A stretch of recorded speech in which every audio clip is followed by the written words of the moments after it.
Hi, really excited to have Martin Gleeson, who's the England men's attack coach, with us today. Martin, welcome first and foremost. Thanks. Cheers, mate.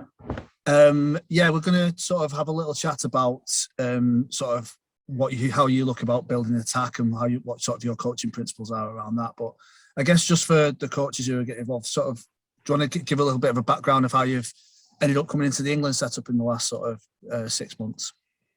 Yeah, well, obviously I've got a league background, played league all my life. Had couple of little stints in union as a kid, and then when I finished my professional career, and then probably I got into coaching in league, and then around about the same time, good mates with Sean Edwards, who was at Wales at the time, and just as the union game started changing a little bit, and the attack started running little things pretty similar to what they do in league.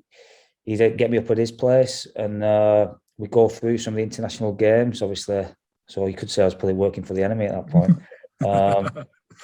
And just asking me different questions about how would you defend this, how would you defend that. And this went on for a few years. And as I started looking at him, spending days with him up at his place, I started seeing, obviously I got to know the game a bit more, and I started seeing opportunities that I thought could be transferred over in attack. And things that I thought that could maybe work, and it just piqued my interest really. And then I think when Wasps were looking for someone to help Lee Blackett out with the attack, I think Di obviously played league in the past, and I think he was looking for someone maybe with a league background to see if they could see what they could offer. And I think Sean, he spoke with Sean about that, and Sean recommended me, and that was my pathway in really. And obviously I had a good couple of years at Wasps working under Di originally, then with Lee Blackett. Got a phone call from Eddie, and yeah, things went from there. I had a meeting with him, and this is where he wants to take the attack and what role I could play in that. And yeah, that's how I've ended up here. It's a really interesting one there, Martin, around the sort of spending time with Sean, looking at the defence side of things, probably giving you the opportunity to see what the opportunities, how you could exploit defences, and necessarily working with that. So giving you them opportunities, that's quite something we talk a lot about in coaching is how do we coaching looking at the defence rather than just looking solely at the attack, and then looking at the opportunities. So do we coach the defence to then coach the attack, if that makes sense? So it's quite interesting to see how you sort of went a little bit on that journey as well, working with Sean.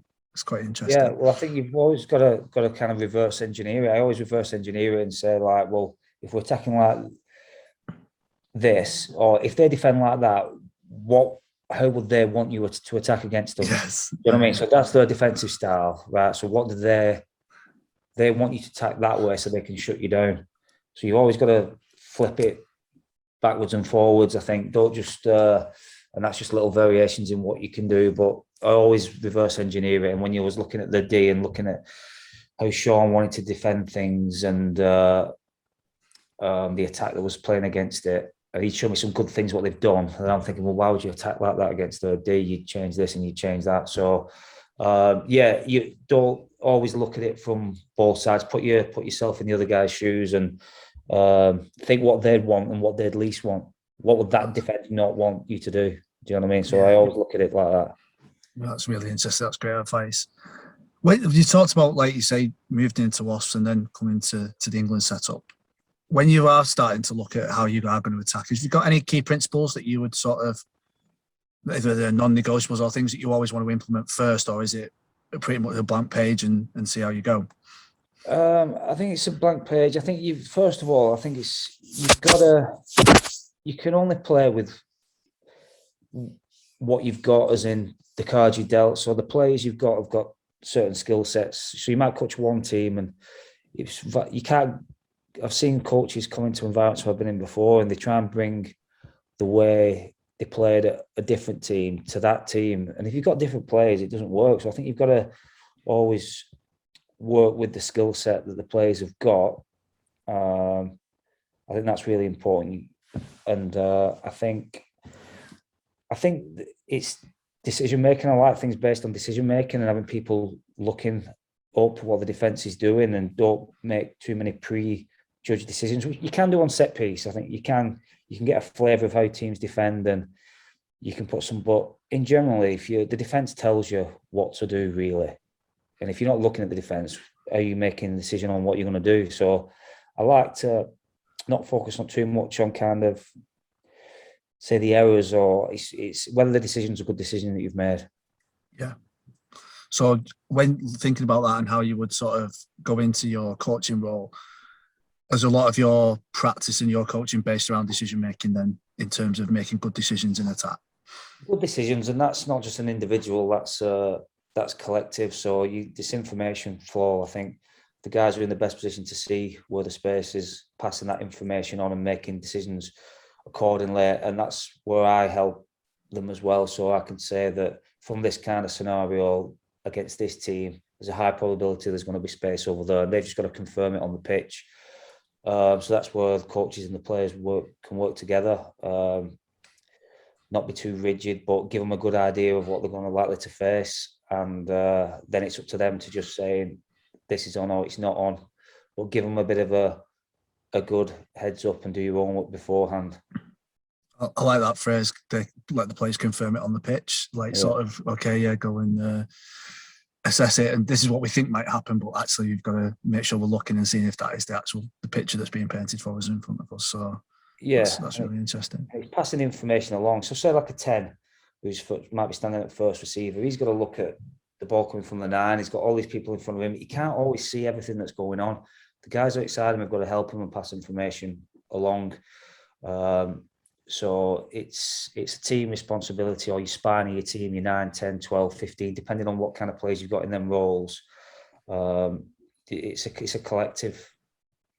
So you talked a little bit as well around scenarios. So is that something you would do as well in your coaching practice? Create sort of scenario situations within game situations, should I say, to allow players to explore and see what happens and make them decisions? Yeah, you thought there's all different kinds of scenarios you can throw up, and the guys have got to, you know what I mean. The best laid plans that obviously coming up against the defense, who's got a best laid plan as well, and teams can change things. They can set up totally different, and you've got to have that adaptability within games as well. And that's the guys on the pitch, but also us keeping a close eye on whether we pick things up. Well, they're doing this differently. They've completely changed the way they're defending. Right? How are we going to solve this? So. You like to go into the game having a few things under your belt that you've practiced against certain teams, and then if a team comes out and they're doing something totally different, you've maybe covered that another time, so they can just flick straight into it. So yeah, I think you've got to be adaptable. You can't be too rigid, because obviously it's a moving picture. Yeah, I like that idea of putting players in scenarios and preparing players effectively to be adaptable and adapt to things that happen in front of them. So they've got, like you're saying, not just one set way of playing, but they can see how to do that. The words you use there, like solve the problems. So yeah, that's really important. Is there any skills you think, for like young players, is there any skills you feel that would be beneficial for players to start to practice to be more effective in attack? Well, I think the first one is looking up and what's in front of you. You see a lot of teams doing passing drills, just general passing drills, and like they're looking at the ball and then they're looking at the player, but then in between that, they're not. The defense tells you what to play. Do you know what I mean? There's either 3 guys in front of you or there's 6 guys in front of you. They're either coming at you hard or they're backing off. So first of all, like just little things like standing behind when they're doing passing drills, standing behind, putting your fingers, different numbers of fingers up, so they're looking up and they're calling, or different colour cones. Just getting them used to, as they're looking at the 9, they're looking at what's in front, they're looking out there, information's being passed on. So when they're doing the simple passing drills, they've got to focus on what's in front of them, because that determines the timing of the pass, the type of pass, everything. So I think that, and I think in training, it's really lopsided on passing, especially for backs and back rowers, but I think there's a lot of underused close-in skill, so ball transfer. So you see someone running down the left-hand side of the pitch, someone's coming from the inside and they've got the ball in the right hand. Yeah. It's 2-hand carrying, as he approaches, he put it in the left hand and fend with that hand. I see them kind of things, especially in backs units type drills. underused, I'd say. I think there's massive scope in all levels of the game, even the stuff that I do on the ball transfer and evasion, one-on-one, getting in between defenders, using your fend, getting the ball back in two hands. I think it's really lopsided on the passing side of it and not enough on the close-in skills. I think that needs to be evened up and put a real emphasis on that kind of stuff, because that makes a difference to getting through, getting an offload, getting a quick ruck. So little ball transfer, evasion, fend skills are really, really crucial. We see that a lot. It's a really good point, actually, because even now, when even watching top level games, people still go, "Oh, they're carrying the ball in two hands," like it's a novelty, and we need to sort of get that back into that sort of carry the ball in two hands, and like you said, that ball transfer and closer skills, and we can potentially pick that up at a future date and look at what that might look like on the grass as well with you. So that would be really cool. Yeah, carrying the ball in two hands, people just generally just will hold off. So you've got options. You can run, you can show inside, outside.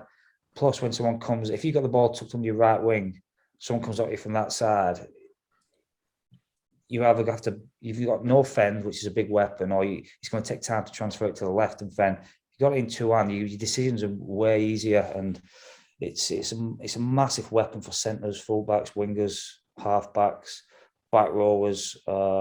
If there's any like younger kids at a young level, I think really need to really have that in the forefront of the training programs. That's Martin. And then just, I guess, lastly, is we've coaches often will coach quite a defence-minded game because they try and snuff out the opposition, and things like that. As we move into the next generation, we look at the global law trials that are at the moment, things like the 50-22 kick, etc., which are all geared towards playing a more open game or being more space being on the pitch. Have you got any advice for coaches who are thinking about sort of expanding how they may play the game in terms of focusing on that attack and what the benefits of that might be? I think the better you attack, it makes all the rest of your game easier. I think in not being too predictable. I think if you can always have an option to run or kick. So you can kick the ball, or you can run it. But if you set up purely just as a kick, you've limited your options, or vice versa even. But I think it's just all about, like I said before, about having your eyes up, recognising where the spaces and making the right decision. And the more you can encourage making the right decisions on what you do, the better. And there's going to be errors be made. There will be errors made. But I don't like to judge much on if you've got a 4-on-2 and the pass, you know what I mean? He drops the pass clean. He's not dropped the pass on purpose. The decision was right to go there. They made the right decision, and I encourage that. Whereas if you've got 3 and they've got 5 or 6 and you're throwing the ball, that's a poor decision. You've not made your decision based on anything positive. So I just encourage, obviously, recognising the space and making good decisions, and don't focus too much on the errors, especially at youth level. Encourage players to make the right decisions, and even if they get it wrong, but the decision's right, encourage that they made the right decision still. You talked there about having options to run and kick. So, like you say, often sometimes as well, you'll see we've decided to kick early before we've seen the full picture, and then the option to run just isn't there, and it becomes having that sort of adaptability that your players can set up, that they've got them options available to them if the opportunity arises, if they're doing, like you say, scanning and looking to see that space or the opportunity arising. Yeah, and it's context. There's a lot of context in it as well, where you are in the game and weather and all sorts. But I would encourage as much as possible to just base everything on making the right decisions, I think, and you won't go too far wrong there. Look, Gleeson, that's been an awesome sort of insight into sort of how you're coming into the role and how you've sort of view the game and how you view attack and stuff. That's been really, really interesting. I'm sure coaches will take a lot out of that and hopefully apply that into some practice on the grass that we can support with. So really appreciate your time today. It's been a real pleasure to chat, and hopefully we can do this again sometime really soon and explore this a little bit further in more detail. No worries. Thanks a lot. Cheers. Cheers, mate.